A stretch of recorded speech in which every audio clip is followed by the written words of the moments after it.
Hello there and welcome back to Strathpeffer Junction. So I was just about to head up into the loft to do a little bit of work on the layout and to record the last few bits and pieces of footage for my next layout update. And the postie arrived and he had quite a few parcels today.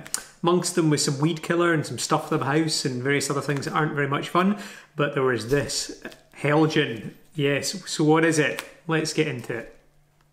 So I'm not going to keep you in suspense for very long. What this is the hotly anticipated and eagerly waited for Shunter, I've forgotten now, Class 07 Shunter, that I ordered a wee while ago from Rails, this one, but you can get it from a variety of outlets, and it's just arrived. Now, as I've mentioned in previous videos, I'm an absolute sucker for Shunters.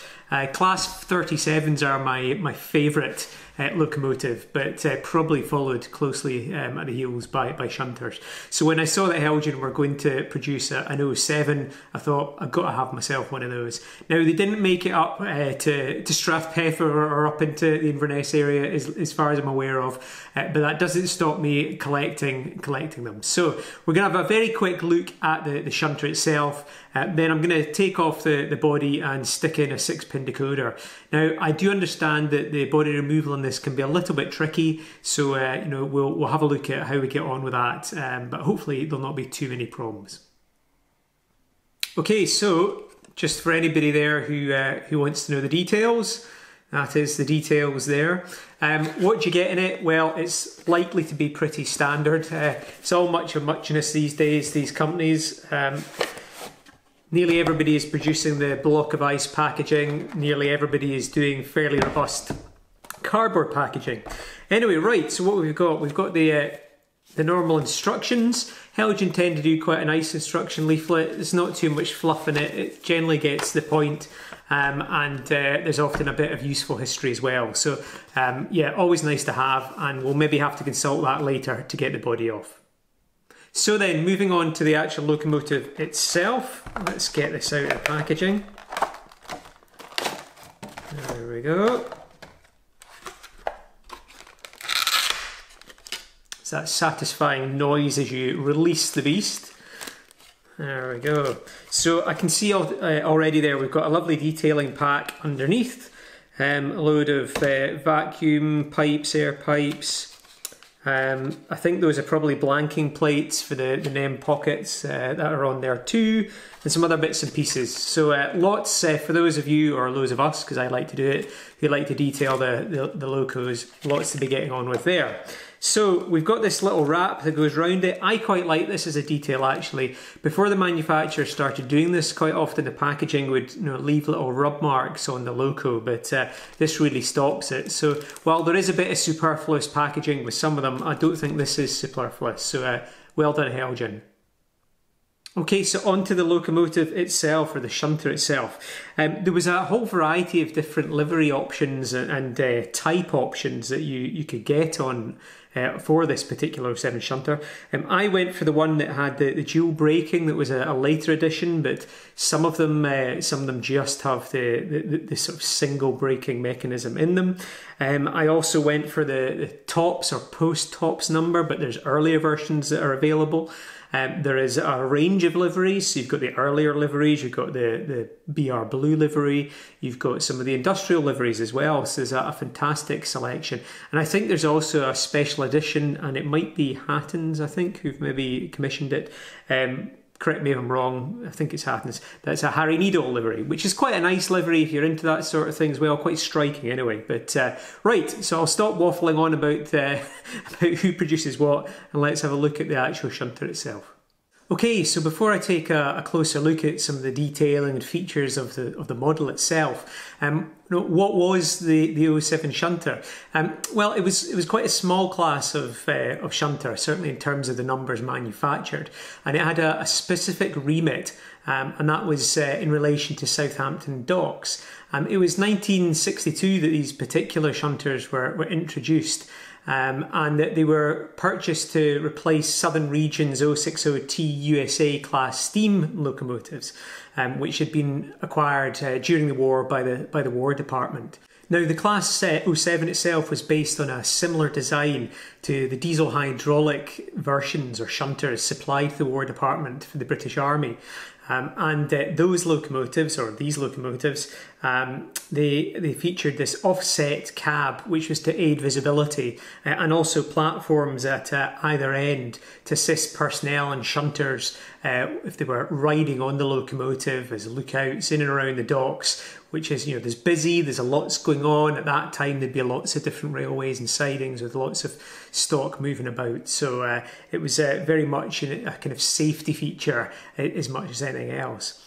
Now these particular ones as well, they at the bonnet end here, they had 6 marker lights on the front and also 6 on the rear, which were used to signify the routes being taken within the docks, which is really quite a nice and individual feature in comparison to some of the other, you know, locomotives that we would see on the wider British rail network in any case.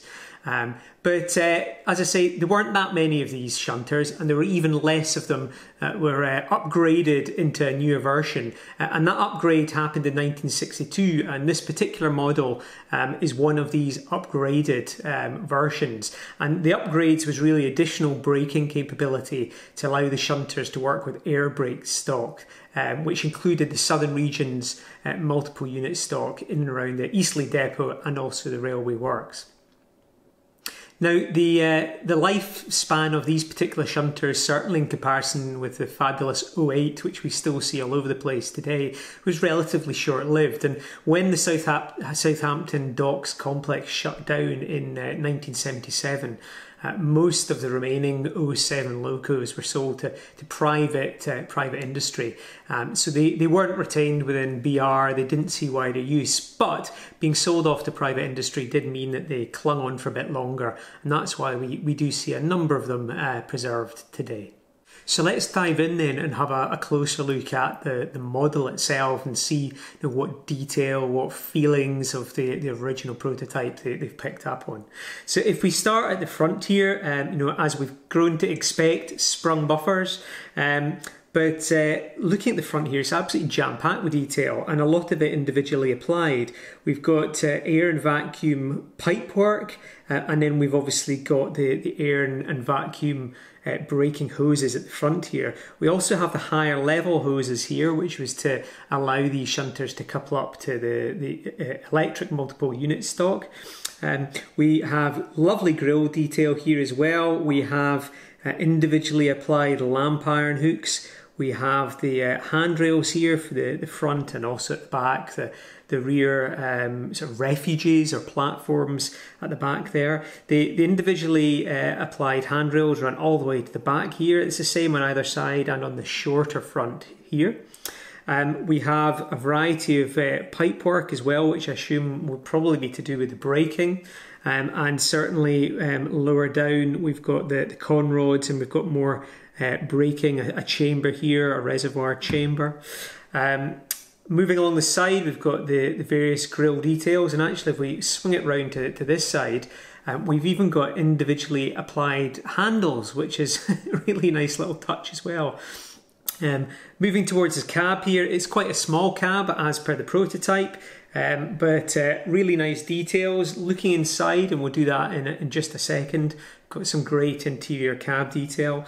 Swinging around to the back then, again we've got the wash stripe panel. There's no radiator grills on this side, but we've got all the lamp iron hooks and so on as well, and we have various other details too. Again, the hose pipes, we've got the sprung buffers, we've got the higher level vacuum brake pipes and so on. So really a lovely loco in terms of the small individually applied details. On the roof here we've got the horns. Now I was in two minds. There are different liveries for this one, and there was one that I almost went for which had a grey roof option. But it didn't have the dual braking, which I wanted on this particular model, and I also wanted a tops number, so I went for this one. I think the grey roof actually makes, as a model and a prototype I guess, is a really nice touch. It gives a nice contrast, but I like the BR blue anyway, so I'm really happy with this particular one. Anyway, let's have a look inside the cab itself. Okay, so hopefully the camera is going to pick up the detail there, but I think every time a manufacturer brings out a new locomotive these days, they seem to be upping the game on the previous ones, and I don't think this is any exception. There's some lovely detail inside the cab there, some dials, there's levers, and all of the control gear and feedback instruments that you would expect to see. There's also a manual brake wheel as well, which is just in behind here, which won't be possible, I don't think, to pick out on the camera, but really it is just a beautifully detailed model. It really is, and no, I like detail.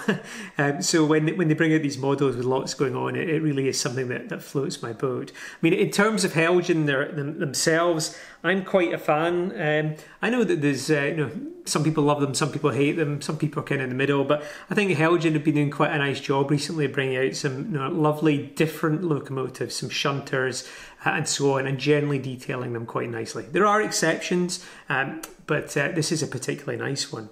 So in terms of the actual underframe or side detail, what have we got? Well, the steps here, they are shown. They're slightly clunky, I think, detail-wise, in comparison to maybe the rest of it, but they are there nonetheless. We've got the conrods along the bottom here. We've got, again, nicely detailed wheel sets here, which is actually a lot like Hatton's recent release of their 05 shunter, and it'll be no surprise because I'm pretty sure that it was Heljan who did it for them. We've got sand pipes as well, as you would expect to see. Nicely picked out actually brake details here as well. I don't know how well they'll come up, but that's nice too. And then subframe there or underneath the chassis, not very much going on, but hey, you barely see it, so it's not the end of the world. Okay, so as I mentioned earlier in the video, the model comes with a nice little pack of additional detailing parts here.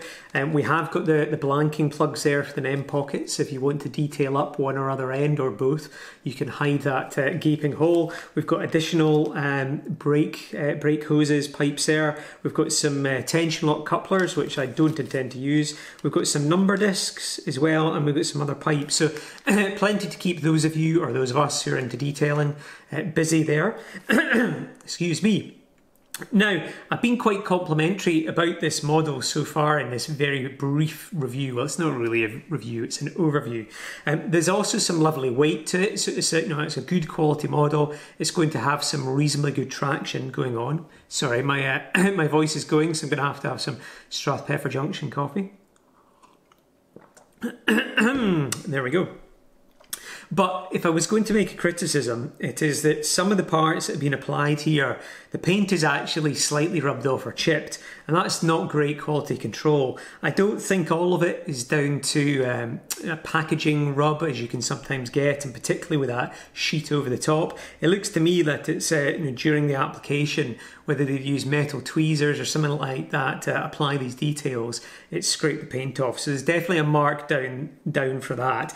And it's not just on the handrails at the front. I've noticed some other bits and pieces where the paint has been rubbed off slightly.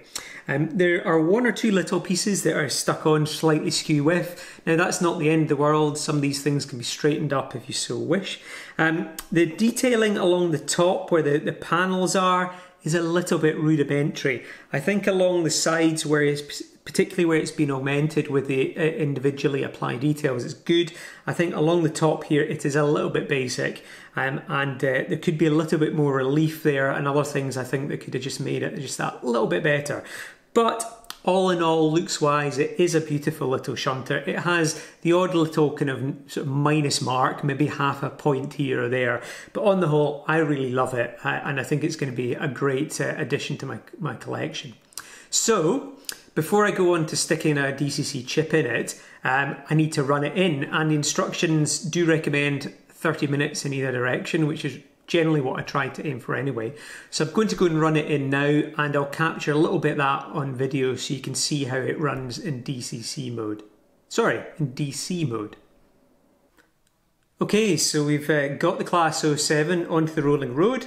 got it hooked up to the wee Bachmann analog controller. So I'm just going to give it a quick run in either direction just to give you a rough idea of what it's like when it's running. It is a rolling road, so it's not going to perform quite the same as how it would on a layout, but once the layout is complete, then I'll be able to do these kind of test runs on that. So anyway, let's just let's get it in forward direction, I think, and let's give it some juice. Okay, so the first thing that I noticed there is that it does take quite a little bit of power, probably a couple of volts anyway, to get the actual motor moving. Some motors will kick in very quickly, but this one obviously needs a little bit of time. But it's moving now at fairly slow pace, forward direction, and it's smooth, it's consistent, it's looking pretty good. So let's crank it up a little bit.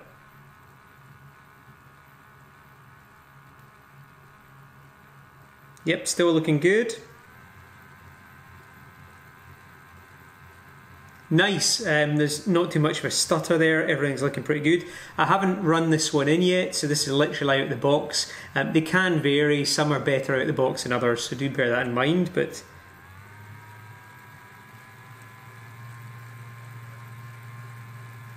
that's good, the con rods are working smoothly there, there's nothing binding as occasionally you get. So let's just crank it up to unrealistic speeds. You can see there's some decent gearing in there stepping it down, so we're not getting a kind of lift-off speed, but it's still running smoothly. Anyway, right, let's just reverse it there and we'll have a quick look in the other direction. Again, nothing when you first turn it on, you have to keep going, keep going. And there we go, that's moving. It's probably about a fifth of the way on in this controller before we get any movement.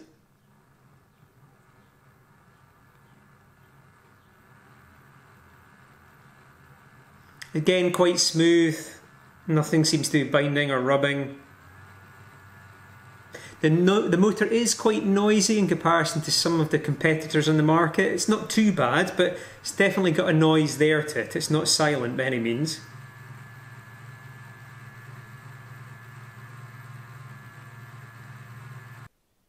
Okay, so we've given it a quick test run, everything's looking good. I've now gone and run it in for a good half an hour in each direction. So what I'm going to move on to now is adding a DCC chip to it.